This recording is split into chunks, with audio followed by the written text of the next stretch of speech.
하나님과 친밀한 동행을 꿈꾸는 출애굽기 40일 묵상 17일차 묵상을 시작하겠습니다. 오늘은 출애굽기 17장 말씀을 함께 읽고 묵상을 이어가겠습니다. 오늘 묵상의 제목은 사람의 말에 나의 영혼이 흔들릴 때입니다. 오늘의 말씀을 읽겠습니다. 출애굽기 17장 1절에서 7절입니다. 이스라엘 자손의 온 회중이 여호와의 명령대로 신 광야에서 떠나 그 노정대로 행하여 느비딤에 장막을 쳤으나 백성이 마실 물이 없는지라. 백성이 모세와 다투어 이르되 우리에게 물을 주어 마시게 하라. 모세가 그들에게 이르되 너희가 어찌하여 나와 다투느냐? 너희가 어찌하여 여호와를 시험하느냐? 거기서 백성이 목이 말라 물을 찾으매 그들이 모세에게 대하여 원망하여 이르되 당신이 어찌하여 우리를 애굽에서 인도에 내어서 우리와 우리 자녀와 우리 가축이 목말라 죽게 하느냐? 모세가 여호와께 부르짖어 이르되 내가 이 백성에게 어떻게 하리이까? 그들이 조금 있으면 내게 돌을 던지겠나이다. 여호와께서 모세에게 이르시되 백성 앞을 지나서 이스라엘 장로들을 데리고 나일강을 치던 내 지팡이를 손에 잡고 가라. 내가 호렙산에 있는 그 반석 위 거기서 내 앞에 서리니 너는 반석을 치라. 그것에서 물이 나오리니 백성이 마시리라. 모세가 이스라엘 장로들의 목전에서 그대로 행하니라. 그가 그곳 이름을 마사 또는 무리바라 불렀으니 이는 이스라엘 자손이 다투었으며 또는 그들이 여호와를 시험하여 이르기를 여호와께서 우리 중에 계신가 안 계신가 하였음이더라. 아멘. 오늘의 묵상입니다. 축구에서는 전담 마크맨이라고 부르는 선수가 있습니다. 이 선수의 역할은 상대팀의 주 공격수를 견제하는 것입니다. 대부분 축구 경기에서 골은 주 공격수를 통해 발생하기에 그 선수를 묶는다면 상대팀을 이길 수 있기 때문입니다. 문제는 상대팀의 주 공격수의 경우는 뛰어난 기량이 가진 선수가 대부분이고 전담 마크맨은 상대적으로 기량이 약한 선수일 경우가 많다는 것입니다. 그렇다면 전담 마크맨이 어떻게 공격수를 막을 수 있을까요? 이때 쓰는 방법이 상대의 심리를 흔드는 것입니다. 전담 마크맨은 상대 공격수를 따라다니며 심판이 보이지 않을 때 교묘하게 반칙을 하거나 상대를 붙잡고 신경을 건드립니다. 심지어는 상대에게 심한 욕설이나 비아냥거리는 말을 하며 자극을 시키기도 합니다. 결국 이런 마크맨의 견제에 심리가 흔들려 유명한 선수가 제 기량을 발휘하지 못하는 경우도 많이 있습니다. 출애굽기에서 하나님은 모세라는 인물을 사용하십니다. 하나님은 모세를 사용하시기 위해 애굽에서 40년, 광야에서 40년을 훈련을 시켰습니다. 그리고 그를 통해 애굽에서 기적을 일으키셔서 이스라엘 백성을 광야로 인도하셨습니다. 이 과정에서 이스라엘 백성들은 끊임없이 모세에게 불평을 합니다. 자신들이 애굽 땅에서 편히 살 수 있는데 모세가 괜히 자신들을 광야로 인도해서 고생을 시킨다고 말합니다. 오늘 말씀에서 신광야의 무리바라는 곳에서도 마찬가지입니다. 이들은 마실 물이 없자 그 전에 먹을 것이 없을 때처럼 모세를 원망합니다. 모세가 자신들을 인도해서 광야에서 죽게 했다는 억지의 말을 쏟아내는 것입니다. 이스라엘 백성들이 이렇게 원망할 때마다 모세는 심한 마음적인 고통을 당합니다. 모세가 여호와께 부르짖어 이르되 내가 이 백성에게 어떻게 하리이까? 그들이 조금 있으면 내게 돌을 던지겠나이다. 세상은 우리가 하나님을 사랑하고 섬기려 할 때마다 사람의 말과 행동으로 우리의 마음을 흔들어 놓습니다. 세상적인 비겁한 방법이나 비열한 말싸움으로 우리를 시궁창 싸움으로 끌고 가려고 합니다. 이때 이 싸움에 끌려 들어가면 그때부터 내 마음이 진흙탕으로 변하게 됩니다. 그러면 내 안에서 하나님과 친밀한 교제를 이어갈 수가 없습니다. 이것을 분별하고 마음을 지키는 사람만이 하나님과 친밀한 동행을 이어갈 수가 있습니다. 아멘. 오늘의 묵상 해석입니다. 오늘은 출애굽기 17장 말씀을 함께 읽고 묵상을 나누었습니다. 출애굽기 17장은 크게 두 부분으로 나누어집니다.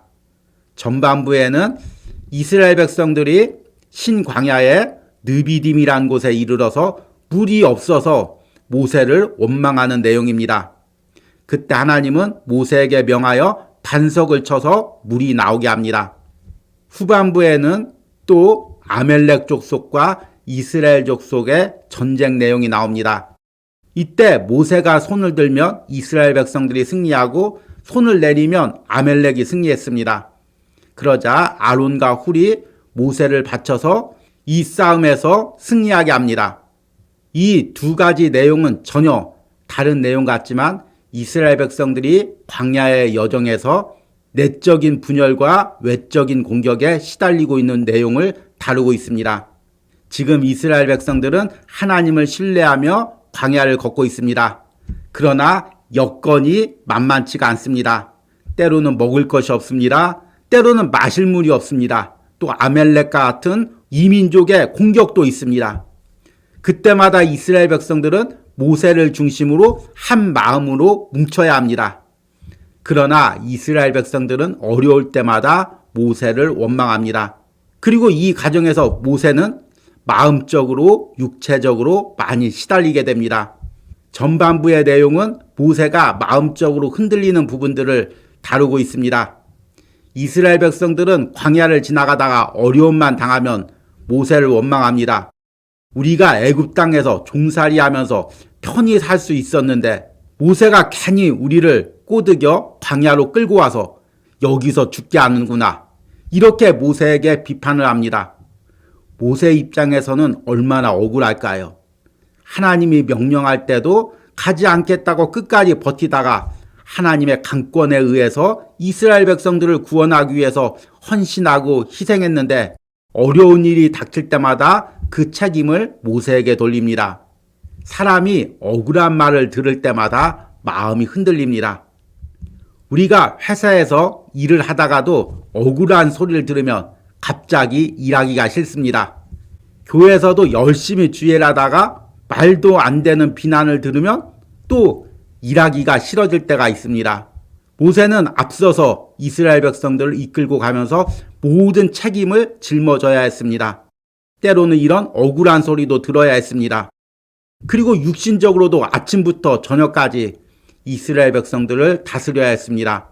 얼마나 정신적으로 힘든 과정입니까?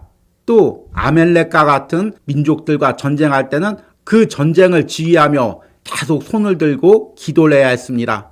이때 모세를 돕는 사람도 있었지만 대부분의 이스라엘 백성들은 이 모세를 비난하고 그에게 모든 책임을 지웁니다. 그러니 모세가 주의 일을 감당하면서 그 마음적인 스트레스가 얼마나 강했겠습니까? 이것을 다스리지 못하면 모세는 주의 일을 할 수가 없습니다. 마음적으로 무너질 수밖에 없죠. 민수기에 보면 가데스 바네아에서 똑같이 무리바라고 불리는 장소에서 모세가 결국에 폭발하고 맙니다. 하나님의 명령을 어기고 반석을 2번 치고 내가 너희를 위해서 물을 낸다 이렇게 큰 소리를 칩니다. 그로 인해서 모세는 결국에 가나안 땅에 들어가지 못하게 됩니다. 마음을 잘 지키다가 한순간 실수한 거죠. 여러분 이렇게 주의 일을 할 때 마음을 지키기가 어렵습니다. 특히 사람에게 억울한 소리를 들을 때 더욱 마음을 지키기가 힘들죠. 그래서 주의 일을 하는 가운데 인간적인 억울함과 분노로 주의 일을 하기도 하고 모세처럼 실수하기도 합니다. 여러분, 우리가 마음을 들여서 주의 일을 하려고 할 때마다 세상은 사람의 말을 통해서 또 상황을 통해서 우리의 마음을 흔들려고 합니다. 계속해서 세상의 소리가 들리죠. 억울한 소리가 들리죠. 그런데 그때 마음을 잘 지켜야 됩니다. 그래야만 내 안에서 하나님과 동행하면서 주의 일을 할 수가 있습니다. 여러분들이 지금 세상에서 또는 주의 일을 하면서 듣는 억울한 소리는 무엇입니까? 그 가운데서 여러분들이 마음을 잘 지키시는 은혜가 있길 바랍니다. 오늘의 적용과 기도입니다. 내가 세상 사람들의 말이나 시비에 말려든 적은 언제입니까? 이 과정에서 내 마음이 상하거나 내 안에 분노나 억울함이 쌓인 적은 언제입니까?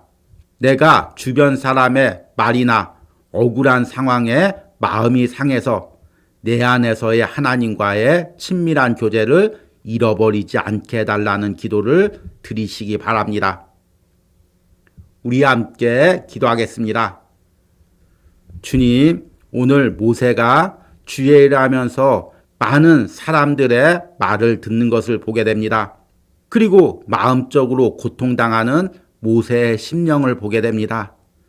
주님, 때로는 우리가 주의 일을 할 때 우리의 마음이 이와 같을 때가 있습니다. 계속해서 들리는 사람들의 말소리에 때로는 억울한 소리에 내 심령이 흔들릴 때가 있습니다. 그로 인해 내 안에서의 하나님과의 친밀한 교제를 잃어버릴 때가 있습니다. 주님, 때론 억울한 소리가 들려도 때론 자존심이 상해도 그 가운데서도 내 안에서 하나님과 동행하는 은혜를 빼앗기지 않게 하여 주시옵소서. 이것들이 내 안에서의 하나님과의 동행을 방해하는 세상의 공격임을 깨어서 분별하게 하여 주시옵소서.